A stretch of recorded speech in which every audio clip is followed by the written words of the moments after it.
హిందూ సాంప్రదాయంలో కొన్ని వృక్షాలను దేవతా వృక్షాలుగా భావించి పూజించడం, ఆరాధించడం చేస్తారు.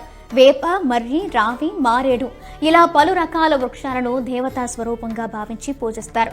వీటిలో కదంబ వృక్షం కూడా ఒకటే. ఈ వృక్షాలు కాశీ పుణ్యక్షేత్రం తర్వాత ఒక్క త్రిపురాంతకంలోని శ్రీ బాల త్రిపురాసుందరీదేవి ఆలయం ఆవరణలో మాత్రమే కనిపిస్తాయి. ఎరుపు రంగులో ఉండే కదంబ పూలు దేవతారాధనకు ఎంతో ప్రసిద్ధమైనవే. అంతేకాదు ఈ పుష్పాలు ఆరోగ్య ప్రయోజనాలను కలిగి ఉంటాయని చెప్తారు. ఈ వృక్షాలను సాక్షాత్తు పార్వతీదేవి స్వరూపంగా భావించి మహిళలు పూజలు చేస్తారు. కదంబ వాసినివిగా పేరున్న పార్వతీదేవి ఈ వృక్షాల దగ్గర వనవాసం చేశారని ప్రతీతి.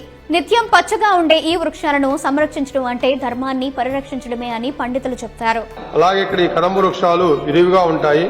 కదంబ కుసుము అంటే శ్రీచక్ర పీఠం లాగా కింద పీఠం వచ్చేసి 9 రంగుల్లో కుసుము అంటే సన్న సన్నగా పూలు వచ్చేసి కదంబ కుసుమప్రియ అనే నామానికి మనకు అర్థం కనిపిస్తూ ఉంటుంది.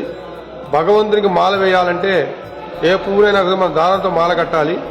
కానీ ఇక్కడ ఈ కదంబ వృక్షానికి మాత్రము తీగ వచ్చేసి ఆ తీగ యొక్క పూలు రావడం విశేషము. అవి ఇక్కడ విరిగా బాగా మనకు కనిపిస్తూ ఉంటాయి. ఇంతటి ప్రత్యేకత కలిగిన ఈ దేవతా వృక్షాలు ప్రకాశం జిల్లా త్రిపురాంతకంలోని శ్రీ బాల త్రిపురాసుందరీదేవి ఆలయంలో ఎక్కువగా కనిపించేవి. కాలక్రమంలో వీటి సంఖ్య తగ్గిపోవడంతో ఆలయ నిర్వాహకులు, పండితులు ఈ వృక్షాలను సంరక్షించడంతో తిరిగి వీటి సంఖ్య పెరిగింది. ఇక్కడి అమ్మవారి ఆలయ చెరువు కట్టపై కదంబ వృక్షాలు ఎక్కువగా కనిపిస్తాయి. కాశీ పుణ్యక్షేత్రం తర్వాత కదంబ వృక్షాలు త్రిపురాంతకంలోని అమ్మవారి ఆలయ పరిసరాల్లోనే ఉన్నాయని స్థల పురాణాలు, చారిత్రక ఆధారాలు చెప్తున్నాయి. బాల త్రిపురాసుందరీదేవి అమ్మవారి కదంబ వాసిని కావడం వల్లే ఇవి ఎక్కువగా ఇక్కడే కనిపిస్తాయని చెప్తారు. అలాగే శ్రీకృష్ణ భగవానుడికి కదంబ వృక్షాలంటే ఎంతో ప్రీతిపాత్రమైనవిగా భావిస్తారు.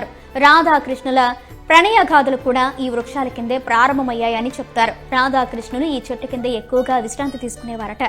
లలిత సహస్రనామంలో కూడా త్రిపురాంతకం, కాశీ క్షేత్రాల్లో తప్ప మరెక్కడా ఈ కదంబ వృక్షాలు కనిపించవని పేర్కొన్నట్లు పండితులు చెప్తున్నారు.